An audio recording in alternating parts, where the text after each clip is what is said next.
You think you know what's true. You think you know what's real. You're convinced that certain things are facts, certainties, unshakable pillars of reality.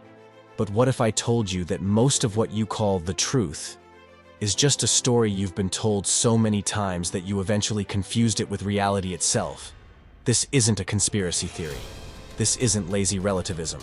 This is Nietzsche. And honestly, he had a point. In one of his sharpest texts, Nietzsche writes a sentence that should genuinely unsettle you. Truths are illusions that we have forgotten are illusions. Take a moment. Read that again. Not truths are false. Not everything is relative. The kind of thing a 17-year-old says after their first philosophy class. No. He's saying something far more precise and far more radical. Truths aren't necessarily wrong. They're illusions that became comfortable. And that's exactly the problem. Let's start simple. Look around you right now. You probably see a table. If I ask you, what's that? You will answer a table, with the same confidence you'd use to say your own name. But wait, actually think about it. In nature, there is no such thing as a table. There is wood, shapes, textures, materials assembled in a certain way.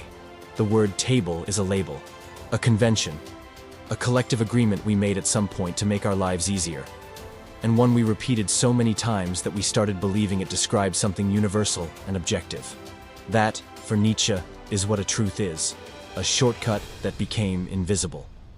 And the problem with invisible shortcuts is that we never question them again. But let's go further, because the table is almost too easy. The sun rises. We say it every day, in poems, in songs, in morning small talk. The sun rises, the sun sets. Except it doesn't. The earth rotates. We know this. We learned it in school. And yet we keep saying the sun rises. Because it's convenient, because it works, because it simplifies the world. And that's the dangerous slide Nietzsche is pointing to. We confuse what is useful with what is true. That's where it starts to sting.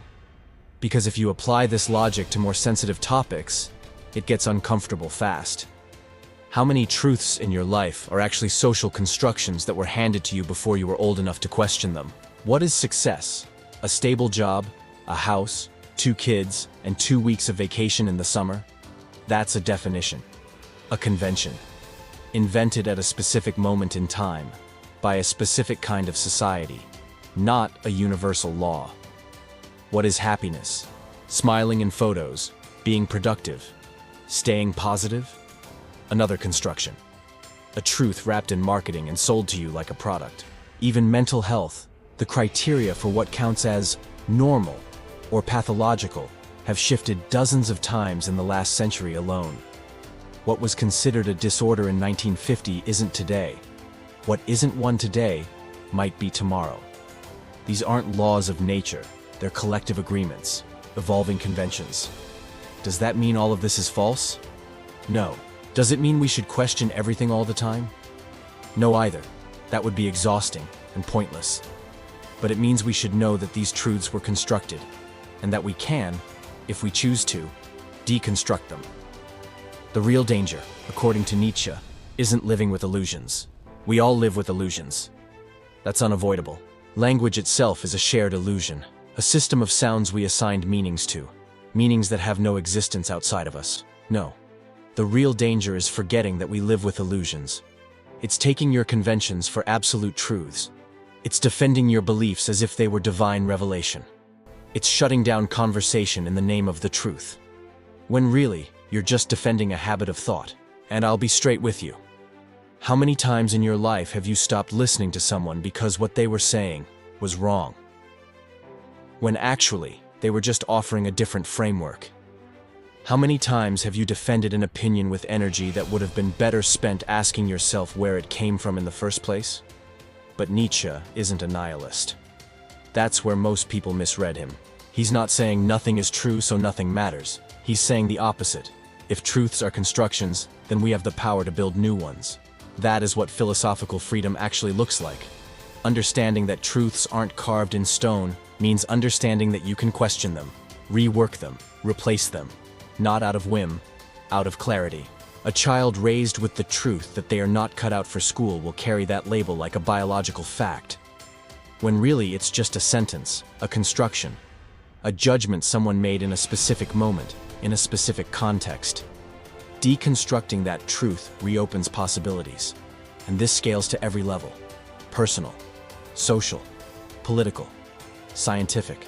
The greatest revolutions in history, intellectual, scientific, cultural, weren't made by people who respected established truths.